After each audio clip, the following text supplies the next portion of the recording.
This little table is the perfect candidate for a rustic look. We got it from the thrift store for only $50. It's solid wood and very well built. The only thing that is wrong with it is the top is worn and chipped in a few places. But it's not bad, and honestly, it could have stayed as is, but where's the fun in that? We can't wait to share the makeover of this thrifted table with milk paint and some new hardware. So stay tuned for some tips and tricks on how to bring new life to your own rustic furniture. To get a rustic look, we're using milk paint. It's a popular choice for rustic furniture as it creates a beautiful distressed look that fits right in with this style. Now let's dive into the process and see how you can get the same results for your own piece. Taylor starts us off with removing the very rustic hardware with our handy dandy screwdriver. I'm planning on changing out the old hardware for new hardware anyway, and it's also easier to clean and paint without the hardware on and in the way. Old furniture is always dirty, and most of the time it comes with spider webs that we get to vacuum up. Thankfully, Taylor is taking over this task as well because I hate spiders. I'm also waiting for one to jump out at me, so it's best for him to take over here. And then he is following that up with cleaning the dirt and potential grease and grime off the surface. This helps the paint stick better, and it makes the germaphobe in me really happy to have a clean surface to work with.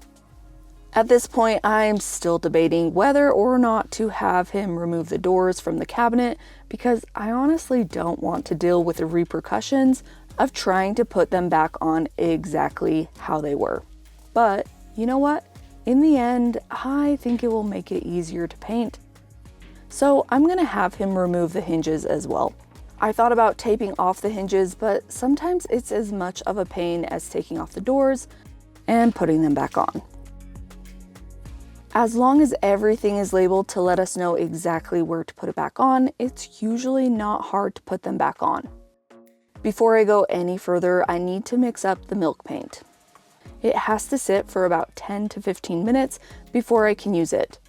I'm using Chateau Interiors milk paint, which is the very best in my opinion. This is the color Sea Glass, which will complement the deep brown stain that is already on the table. I hope and plan to get a chippy look, so we will see a mix of the stain and the paint, and I want them to look good together. To mix milk paint, just mix equal parts water to milk paint powder. It will be clumpy still, but that just adds to the rustic look.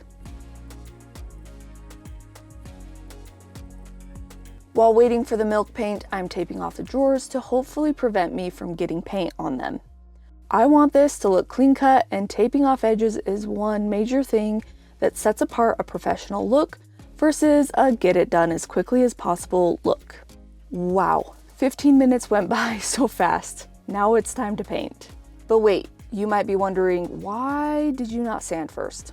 Well, to get a chippy look with milk paint, most of the time we don't sand. But don't worry, milk paint adheres really well, unless the surface is slick like laminate. I'm a little bit nervous though that I'll get a lot more chipping than I want because the surface has a lot of shine to it and feels very smooth.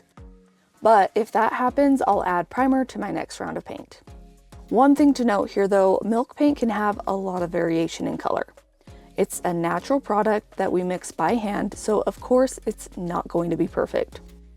To try to combat that, I brush on the paint and then go back over it in long strokes that go from edge to edge, so the colors can blend in as much as possible. Otherwise, I also obviously look for drips or runs. Milk paint also dries with very little brush marks, unlike chalk paint or thick paint that dries quickly. That's one reason I love milk paint so much. I can brush it on and there are no brush marks. You can spray this paint on though too. It's a little more runny than other paints, but I use the same process as I always do to put it in the sprayer, other than thinning it out. Now, this first coat usually looks really scary, but that's okay. The next coat of paint will typically give me complete coverage, and that's when it usually starts to chip too. Milk paint dries quickly, so after about an hour, you can apply the next coat. So now I'm here painting on the second coat of milk paint, and I'm starting to worry that this paint isn't going to chip much at all. Where it's starting to dry, it looks like normal paint, no cracking or peeling at all, and I'm starting to worry that my vision isn't going to be a reality.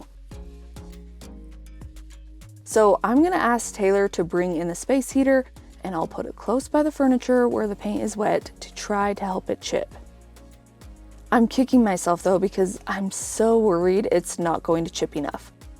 I'm not seeing any chipping where the heater has been drying the paint, and I wish I would have primed this with Boss primer because in the past I've used it before milk paint and it creates the perfect chippy look all over the piece.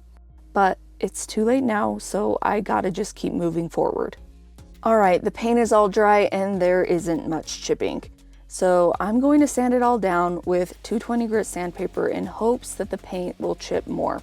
If nothing else, I'll distress the edges to create a rustic look. But man, I really wanted some more chipping.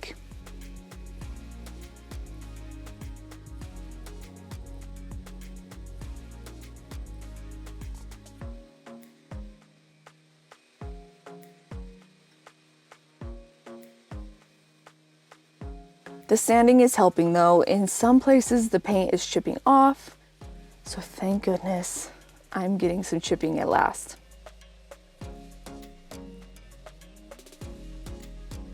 For the details on the doors, I'm sanding them with foam pads to get into the grooves.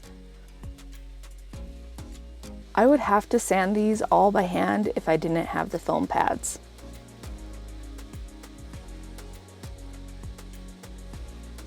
All in all, I think I'm happy with how much paint chipped, so I'm going to clean up the dust with my vacuum and tack cloth.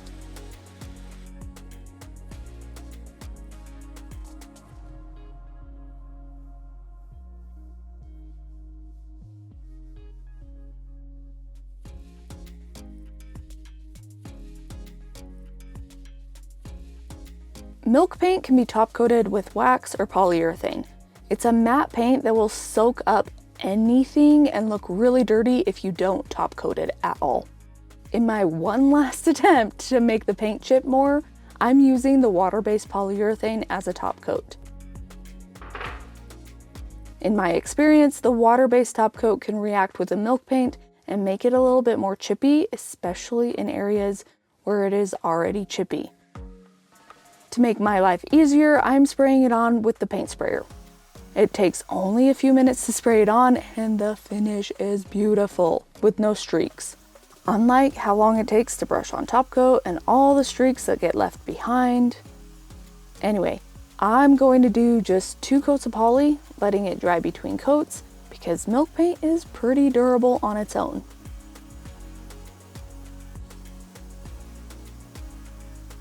Now everything is dry and it is time to figure out the new hardware. Labeling all the screws and hinges beforehand really helps this process of putting the doors back on.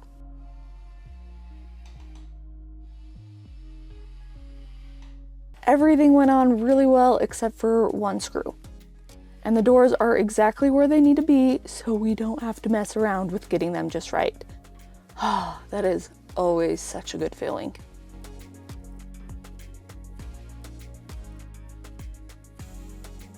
Now for the hardware. I have this stash of hardware that I'm trying to shop from before I buy any other hardware. So let's see what I find. I only need 4 knobs, so I should be able to find something. I'm thinking some black. I have these rustic geometric knobs.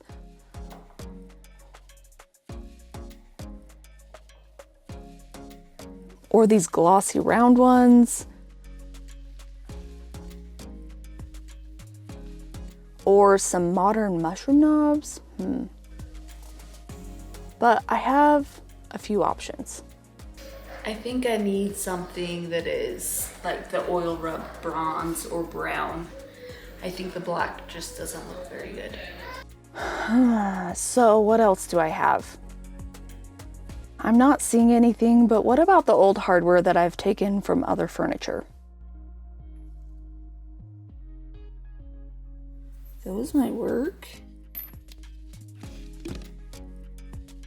Now my favorite, just for kicks and giggles, let's try some crazy options. These geometric white knobs that I love so much. But they're too modern, dang it. I also have these clear fancy knobs, but they're too big. Or other clear geometric knobs.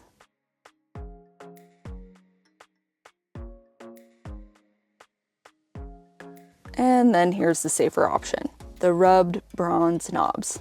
What do you think? But also, if I do these basic round knobs, should I just put on the rustic ones that are original to this piece? Here's what they look like compared to the other brown knobs. Which one would you do?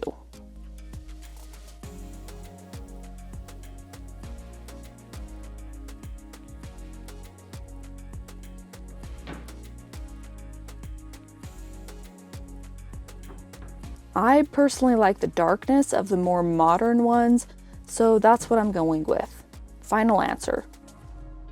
Remember, this is what we started with, and here's what it looks like now, all complete in its rustic glory. Our rustic table makeover is complete, and I could not be happier with how it turned out. The milk paint gave it a beautiful distressed look, and we made it even chippier to add more character. The new hardware also really added a fresh update to the piece. Even better, this table sold right after we posted it on Marketplace for $150. A little breakdown of the numbers. We bought it for $50 and the paint and top coat were about $10 because I can use the rest on another project. The supplies for my stash were probably worth $15, the knobs were free, and the tools were only about $1,000. Just kidding, not that much. But I use these tools all the time for my projects, so I'm not counting those. They have made their money back already. If I were to do this as cheap as possible without these expensive tools, the tools I would use would be a $10 paintbrush, $5 screwdriver, and I would sand by hand. Am I missing anything else?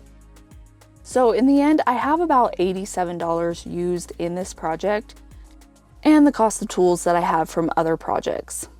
I spent maybe 4 hours of active time on this, so it's definitely not a huge moneymaker, but it was fun and made us some extra fun money.